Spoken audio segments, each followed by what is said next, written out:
حضرت عائشہ رضی اللہ عنہا فرماتی ہیں کہ رسول اللہ صلی اللہ علیہ وسلم نے ارشاد فرمایا، ایک لشکر خانہ کعبہ پر چڑھائی کی نیت سے نکلے گا۔ جب وہ ایک چٹیل میدان میں پہنچے گا تو ان سب کو زمین میں دھسا دیا جائے گا۔ حضرت عائشہ رضی اللہ تعالیٰ عنہا فرماتی ہیں، میں نے عرض کیا، یا رسول اللہ، سب کو کیسے دھسا دیا جائے گا؟ جبکہ وہی بازار والے بھی ہوں گے اور وہ لوگ بھی ہوں گے جو اس لشکر میں شامل نہیں ہوں گے۔ آپ صلی اللہ علیہ وسلم نے ارشاد فرمایا، سب کو دھسا دیا جائے گا، پھر اپنی اپنی نیتوں کے مطابق ان کا حشر ہوگا، یعنی قیامت والے دن ان کی نیتوں کے مطابق ان سے معاملہ کیا جائے گا۔ حضرت انس بن مالک رضی اللہ تعالیٰ عنہ سے روایت ہے کہ رسول اللہ صلی اللہ علیہ وسلم نے ارشاد فرمایا، تم نے مدینے میں کچھ ایسے لوگوں کو چھوڑا ہے کہ جس راستے پر بھی تم چلے، جو کچھ بھی تم نے خرچ کیا اور جس وادی سے بھی تم گزرے، وہ ان اعمال کے اجر و ثواب میں تمہارے ساتھ شریک رہیں۔ صحابہ رضی اللہ تعالیٰ عنہ نے عرض کیا، یا رسول اللہ، وہ کیسے ہمارے ساتھ شریک رہیں، حالانکہ وہ مدینہ میں ہیں؟ نبی کریم صلی اللہ علیہ وسلم نے ارشاد فرمایا، وہ تمہارے ساتھ نکلنا چاہتے تھے لیکن عذر نے ان کو روک دیا۔ حضرت ابن عباس رضی اللہ تعالیٰ عنہ سے روایت ہے کہ رسول اللہ صلی اللہ علیہ وسلم نے ارشاد فرمایا، اللہ پاک نے نیکیوں اور برائیوں کے بارے میں ایک فیصلہ فرشتوں کو لکھوا دیا۔ اس کی تفصیل یوں بیان فرمائی کہ جو شخص نیکی کا ارادہ کرے اور پھر کسی وجہ سے نہ کر سکے تو اللہ پاک اس کے لیے پوری ایک نیکی لکھ دیتے ہیں، اور اگر ارادہ کرنے کے بعد اس نیکی کو کر لے تو اس کے لیے اللہ پاک 10 نیکیوں سے 700 تک، بلکہ اس سے بھی آگے کئی گنا تک لکھ دیتے ہیں۔ اور جو شخص کسی برائی کا ارادہ کرے اور پھر اس کے کرنے سے رک جائے تو اللہ پاک اس کے لیے ایک پوری نیکی لکھ دیتے ہیں، کیونکہ اس کا برائی سے رکنا اللہ پاک کے ڈر کی وجہ سے ہے۔ اور اگر ارادہ کرنے کے بعد اس نے وہ گناہ کر لیا تو اللہ پاک اس کے لیے ایک ہی گناہ لکھتے ہیں۔ حضرت ابو ہریرہ رضی اللہ تعالیٰ عنہ سے روایت ہے کہ رسول اللہ صلی اللہ علیہ وسلم نے ارشاد فرمایا، بنی اسرائیل کے ایک آدمی نے اپنے دل میں کہا کہ میں آج رات چپکے سے صدقہ کروں گا۔ چنانچہ رات کو چپکے سے صدقہ کا مال لے کر نکلا اور بے خبری میں ایک چور کے ہاتھ میں دے دیا۔ صبح لوگوں میں چرچا ہوا کہ رات چور کو صدقہ دیا گیا۔ صدقہ کرنے والے نے کہا، یا اللہ، چور کو صدقہ دینے میں بھی آپ کے لیے ہی تعریف ہے کہ اس سے بھی زیادہ برے آدمی کو دیا جاتا تو میں کیا کر سکتا تھا؟ پھر اس نے عزم کیا کہ آج رات بھی ضرور صدقہ کروں گا کہ پہلا تو ضائع ہو گیا ہے۔ چنانچہ رات کو صدقے کا مال لے کر نکلا اور بے خبری میں صدقہ ایک بدکار عورت کو دے دیا۔ صبح چرچا ہوا کہ آج رات بدکار عورت کو صدقہ دیا گیا۔ اس نے کہا، اے اللہ، بدکار عورت کو صدقہ دینے میں بھی آپ ہی کے لیے تعریف ہے کہ میرا مال تو اس قابل بھی نہ تھا۔ پھر تیسری مرتبہ ارادہ کیا کہ آج رات ضرور صدقہ کروں گا۔ چنانچہ رات کو صدقے کا مال لے کر نکلا اور اسے ایک مالدار کے ہاتھ میں دے دیا۔ صبح چرچا ہوا کہ رات مالدار کو صدقہ دیا گیا۔ صدقہ دینے والے نے کہا، یا اللہ، چور، بدکار عورت اور مالدار کو صدقہ دینے پر آپ ہی کے لیے تعریف ہے کہ میرا مال تو ایسے لوگوں کو دینے کے قابل بھی نہ تھا۔ خواب میں بتایا گیا کہ تیرا صدقہ قبول ہو گیا ہے۔ تیرا صدقہ چور پر اس لیے کرایا گیا کہ شاید وہ اپنی چوری کی عادت سے توبہ کر لے، اور بدکار عورت پر اس لیے کہ شاید وہ بدکاری سے توبہ کر لے۔ جب وہ دیکھے گی کہ بدکاری کے بغیر بھی اللہ پاک عطا فرماتے ہیں تو اس کو غیرت آئے گی، اور مالدار پر اس لیے تاکہ اسے عبرت حاصل ہو کہ اللہ پاک کے بندے کس طرح چھپ کر صدقہ کرتے ہیں، اس کی وجہ سے شاید وہ بھی اس مال میں سے جو اللہ پاک کے لیے اسے عطا فرمایا ہے، اللہ پاک کے راستے میں خرچ کرنے لگے۔ اس شخص کے اخلاص کی وجہ سے تینوں صدقے اللہ پاک نے قبول فرما لیے۔ حضرت عبداللہ بن عمر رضی اللہ تعالیٰ عنہ فرماتے ہیں کہ میں نے رسول اللہ صلی اللہ علیہ وسلم کو یہ ارشاد فرماتے ہوئے سنا، تم میں پہلے کسی امت کے 3 شخص ایک ساتھ سفر پر نکلے۔ چلتے چلتے رات ہو گئی۔ رات گزارنے کے لیے وہ ایک غار میں داخل ہو گئے۔ اسی دوران پہاڑ سے ایک چٹان گری جس نے غار کے منہ کو بند کر دیا۔ یہ دیکھ کر انہوں نے کہا کہ چٹان سے نجات کی یہی صورت ہے کہ سب کے سب اپنے اعمال صالحہ کے ذریعے اللہ پاک سے دعا کریں۔ چنانچہ انہوں نے اپنے اپنے اعمال کے واسطے سے دعا کی۔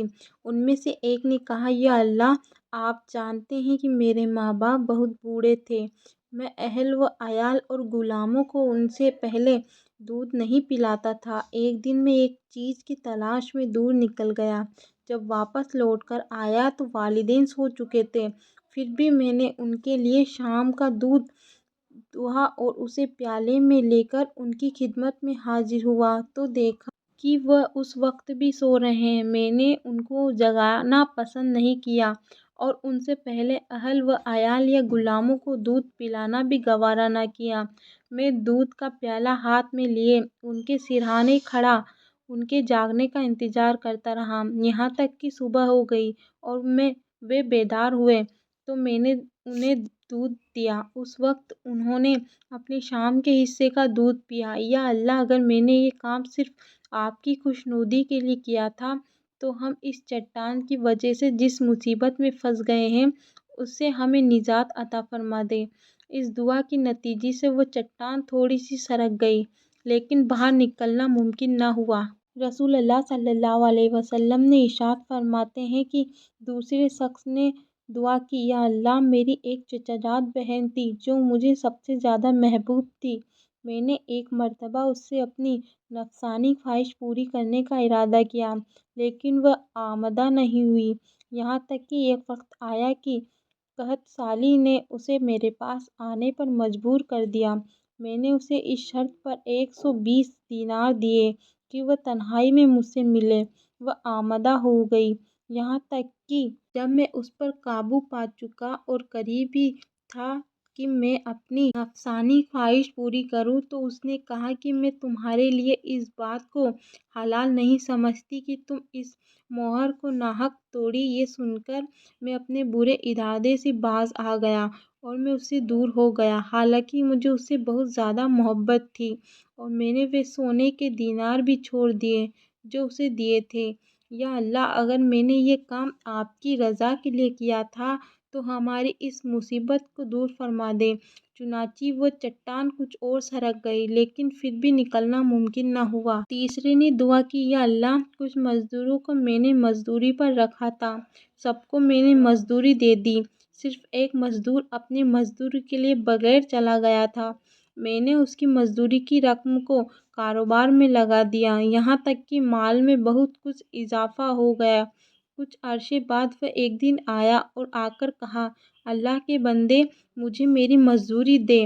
میں نے کہا، یہ اونٹ، گائے، بکریاں اور غلام جو تمہیں نظر آ رہے ہیں یہ تمہاری مزدوری ہے، یعنی تمہاری مزدوری کو کاروبار میں لگا کر یہ منافع حاصل ہوئے ہیں۔ اس نے کہا، اللہ کے بندے، مذاق نہ کر۔ میں نے کہا، مذاق نہیں کر رہا، حقیقت بیان کر رہا ہوں۔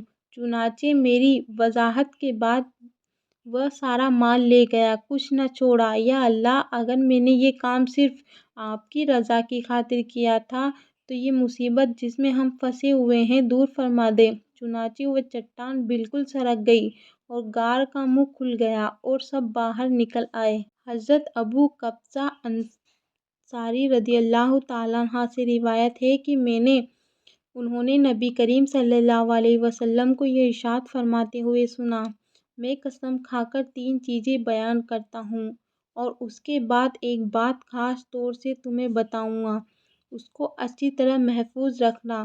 وہ 3 باتیں جن پر میں قسم کھاتا ہوں ان میں سے پہلی یہ کہ کسی بندے کا مال صدقہ کرنے سے کم نہیں ہوتا، دوسری یہ کہ جس شخص پر ظلم کیا جائے اور وہ اس پر صبر کرے تو اللہ پاک اس صبر کی وجہ سے اس کی عزت بڑھاتے ہیں، تیسری یہ کہ جو شخص لوگوں سے مانگنے کا دروازہ کھولتا ہے اللہ پاک اس پر فقر کا دروازہ کھول دیتے ہیں۔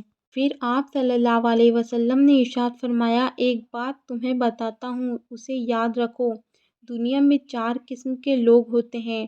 ایک وہ شخص جس کو اللہ پاک نے مال اور علم عطا فرمایا ہو، وہ اپنے علم کی وجہ سے اپنے مال کے بارے میں اللہ پاک سے ڈرتا ہے کہ اس کی مرضی کے خلاف خرچ نہیں کرتا بلکہ صلہ رحمی میں خرچ کرتا ہے، اور یہ بھی جانتا ہے کہ اس مال میں اللہ پاک کا حق ہے، اس لیے مال نیک کاموں میں خرچ کرتا ہے۔ یہ شخص قیامت میں سب سے بہترین درجوں میں ہوگا۔ دوسرا وہ شخص جس کو اللہ پاک نے علم عطا فرمایا ہو اور مال نہیں دیا، وہ سچی نیت رکھتا ہے اور یہ تمنا کرتا ہے کہ اگر میرے پاس مال ہوتا تو میں فلاں کی طرح سے نیک کاموں میں خرچ کرتا، تو اللہ پاک اس کی نیت کی وجہ سے اس بھی وہی ثواب دیتے ہیں جو پہلے شخص کا ہے۔ اس طرح ان دونوں کا ثواب برابر ہو جاتا ہے۔ تیسرا وہ شخص جس کو اللہ پاک نے مال دیا مگر علم عطا نہیں کیا، وہ اپنے مال میں علم نہ ہونے کی وجہ سے گڑبڑ کرتا ہے، بیجا خرچہ کرتا ہے، نہ اس مال میں اللہ پاک کا خوف کرتا ہے، نہ صلہ رحمی کرتا ہے، اور یہ نہ جاننا کہ اللہ پاک کا اس مال میں حق ہے۔ یہ شخص قیامت میں بدترین درجوں میں ہوگا۔ چوتھا وہ شخص کہ جس کو اللہ پاک نے نہ مال دیا نہ علم عطا کیا، وہ تمنا کرتا ہے کہ اگر میرے پاس مال ہوتا میں بھی فلاں یعنی تیسرے آدمی کی طرح بیجا خرچہ کرتا، اس کو اس نیت کا گناہ ہوتا ہے اور اس کا اور تیسرے آدمی کا گناہ برابر ہو جاتا ہے، یعنی اچھے یا برے عزم پر اسی جیسا ثواب اور گناہ ہوتا ہے جو اچھے یا برے عمل پر ہوتا ہے۔ مدینہ منورہ کے ایک صاحب فرماتے ہیں کہ حضرت معاویہ رضی اللہ تعالیٰ عنہ نے حضرت عائشہ رضی اللہ عنہا کو خط لکھا کہ آپ مجھ کو کوئی نصیحت لکھ کر بھیج دیں جو مختصر ہو، زیادہ لمبی نہ ہو۔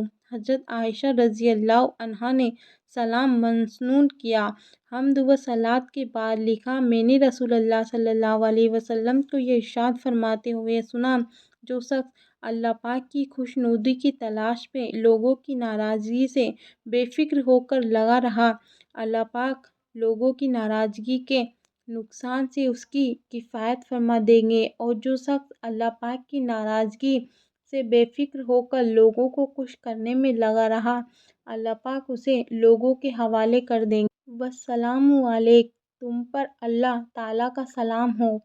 حضرت ابو امامہ باہلی رضی اللہ تعالیٰ عنہ روایت کرتے ہیں کہ نبی کریم صلی اللہ علیہ وسلم نے ارشاد فرمایا، اللہ پاک اعمال میں سے صرف اسی عمل کو قبول فرماتے ہیں جو خالص انہی کے لیے ہو اور اس میں صرف اللہ پاک ہی کی خوشنودی مقصود ہو۔ حضرت سعد رضی اللہ تعالیٰ عنہ سے روایت ہے کہ نبی کریم صلی اللہ علیہ وسلم نے ارشاد فرمایا، اللہ پاک اس امت کی مدد اس کی قابلیت اور صلاحیت کی بنیاد پر نہیں فرماتے بلکہ کمزور اور خستہ حال لوگوں کی دعاؤں، نمازوں اور ان کے اخلاص کی وجہ سے فرماتے ہیں۔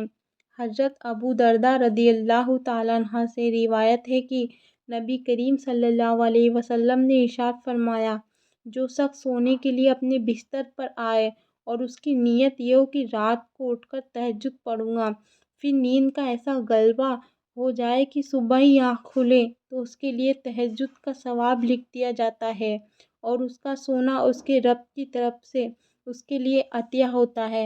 حضرت ابو امامہ رضی اللہ تعالیٰ عنہ رسول اللہ صلی اللہ علیہ وسلم کا ارشاد نقل کرتے ہیں، پوشیدہ طور پر صدقہ کرنا اللہ پاک کے غصے کو ٹھنڈا کرنا ہے۔ السلام علیکم ورحمۃ اللہ وبرکاتہ۔ پلیز میرے چینل کو لائک، سبسکرائب اور کامنٹ کریں۔ جزاک اللہ۔